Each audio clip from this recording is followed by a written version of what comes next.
guys, it's Lindsay. Welcome back to The Wandering Reader. Today I'm going to be talking to you about what I am currently reading. So everything or most things that I have on my currently reading shelf on Goodreads.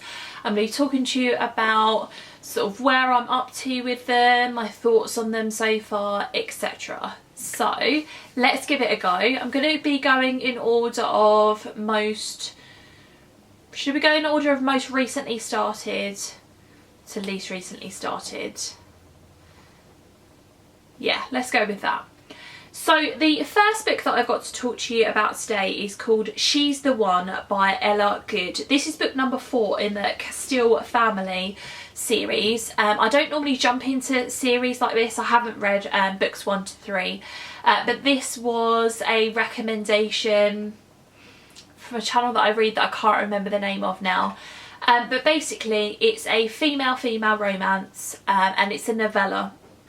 So it's about Maisie, who's never really been that interested in boys, and it's about Star, who goes to the same school as Maisie, or I think they're in college actually, and she's always had a bit of a crush on Maisie and never really done anything about it because she thought that Maisie was into guys, sort of thing. And it's obviously going to be about their relationship. I only started this morning and I'm reading this for the Buzzwordathon readathon, because obviously this has a number in the title. So this was sort of like my first one on the list that I put on my TBR. And I'm enjoying it so far. I'm about, I think, 30% into it or something like that. Like when I first opened it, it said it was only going to take me an hour to read, so it's really short. I think it's under 100 pages, and I don't know how I feel. I never know how I'm going to feel about novellas, but I'm willing to give it a go. I've not read a female-female romance before. I'm quite enjoying it so far. We'll see how I get on with that one. So the next thing that I am currently reading is called Longshot, and this is by Kennedy Ryan. It's book number 1 in the Hoops series, and this is a basketball romance series. But this is not your typical romance book. So this basically tells the story of Iris and August, and they meet at the very beginning of the book in a bar. August, he's a basketball player, and it's the night before this sort of like finals match, as it were. It's like I think it's sort of a little bit like a showcase match in terms of the fact that it's going to be decided where he'll be drafted in the NBA after this match.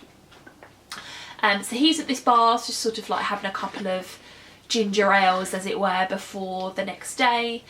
And he's about to leave when he spots Iris across the way, and she's watching basketball on sort of like the bar's TVs and sort of exclaiming about some of the things that are going on.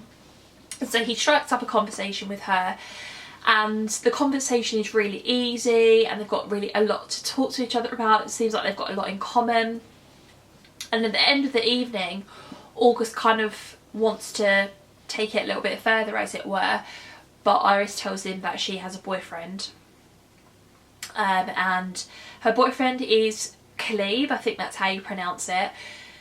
He's also a basketball player. August and him sort of like grew up training together, that sort of idea. They've never really seen much eye to eye, and so he's really, really disappointed that, you know, that she's got a boyfriend. I don't think he actually realises who her boyfriend is until they meet for a second time. So they meet a number of times, and each time Iris's relationship with Caleb has progressed until she finds out that she's pregnant. And she didn't want a baby at this particular time in her life. She wants to go after her career. I think she wants to work in like sports marketing, do some sort of internship in sports marketing, and she's just been for an interview for a really good position. She thinks she's going to get it, and then she discovers that she's pregnant. So she kind of puts her life on hold for a little while to have this baby. And really it's about her abusive relationship with Caleb. It turns out not to be the person that she thought he was, and it's a really horrible abusive situation that she's in. So that's kind of why it's not like anything that I've read before, and eventually it's clearly going to be about Iris and August getting together, but I've heard that she doesn't use him as a way of, or he's not like the knight in shining armour, as it were, that comes and rescues her out of this relationship, that she gets out of the relationship on her own. I don't know, I haven't read that far yet. I'm hooked on this book. It's so emotional, it's so well written. I listened to an episode of the Wicked Wallflowers Club podcast where Kennedy Ryan was on, and she was talking about the research that she did for this book and how she interviewed lots of different women who had been in abusive relationships, and some of them were what she called her beta readers, I should say, because she really wanted to respect the kind of situations that women get themselves in, or they find themselves in, I should say, and things like that. And it's been, I mean, I've never been in a situation like that before, but I do really feel like she has done her research when it comes to those kinds of things, and I am really enjoying it. Enjoying it's probably the wrong word, but I'm hooked basically. I think I've read about 45% of this on my Kindle, and I had to put my Kindle down last night, and it was like 11:15, and I was like, I have to go to bed, I've got work in the morning, I've got to put this down. But it's just fantastic, and I'm really, really looking forward to finishing that off. On audio, I'm listening to Believe, Boxing Olympics and My Life Outside the Ring by Nicola Adams. This is her autobiography, and Nicola Adams, if you're not aware, is a female boxer in the UK.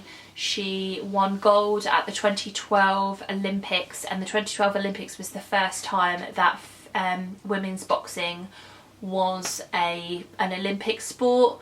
So this is basically talking about her life growing up and training as a boxer and things like that. I'm not overly enjoying it so far. I feel like Nicola Adams, I think, is in her 30s, and a lot of what she's talking about is obviously about her childhood and things like that, and it just seems like that she doesn't actually have an awful lot to say. I'm kind of finding the boxing stuff semi-interesting.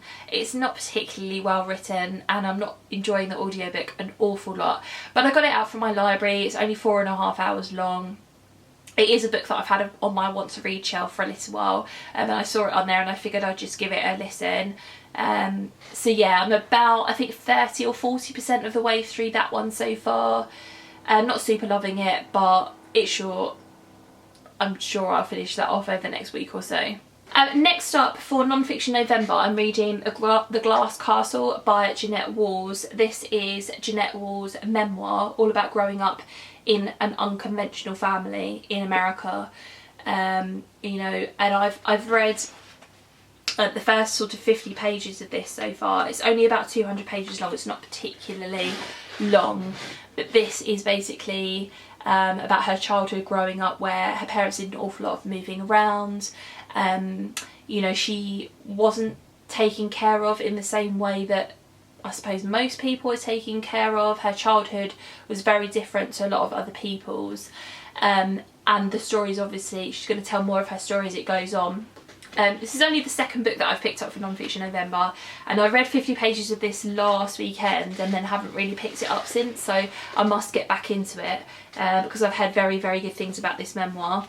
I definitely want to finish it by the end of November, which I'm sure I can do that. And then the last book I want to talk to you about in this video, because I do have some other books on my want to read shelf, but I'm not actively reading them, and I just kind of feel like it would be pointless mentioning them. I want to try and clear out my shelf a little bit for the end of the year, because I feel like, yeah, every now and again it gets a little bit clogged up.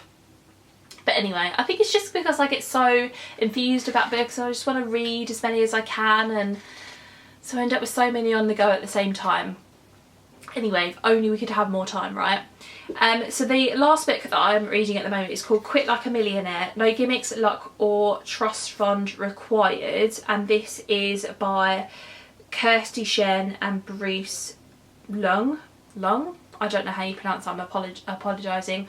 I'm listening to this one on audio, and I'm really enjoying it so far. So this is a book that I heard about on Mara's channel from Books Like Woe, and it's one of those sort of like self-help be financially free sort of books, and some of it hasn't really there have been a couple of times where it hasn't really been relevant to me and my situation, for example, because they are talking very much about American finances. So for example, there was a chapter on why it isn't financially viable for you to own your own house, and it was talking about all the fees associated with buying a house in the States. Well, obviously that doesn't apply to me over here. I do own my own house and I have a mortgage, and all the fees that they were talking about don't really apply over here. I mean, you do get fees associated with buying and selling and that kind of stuff, but not in the same way that you do in the States. So, and then there was also some stuff about sort of paying off your student loan and different things that you could do for that, which also doesn't apply over here too. So there have been a couple of things that don't really apply to me, but I've been really interested in the sorts of things that she's had to say so far. So she's talked about the investment portfolio that she has and how she sets it up, what sort of things that you should do. She's talked about the idea of, you know, sort of like getting rid of all of your debt and things like that, and there have been some really good pieces of advice so far.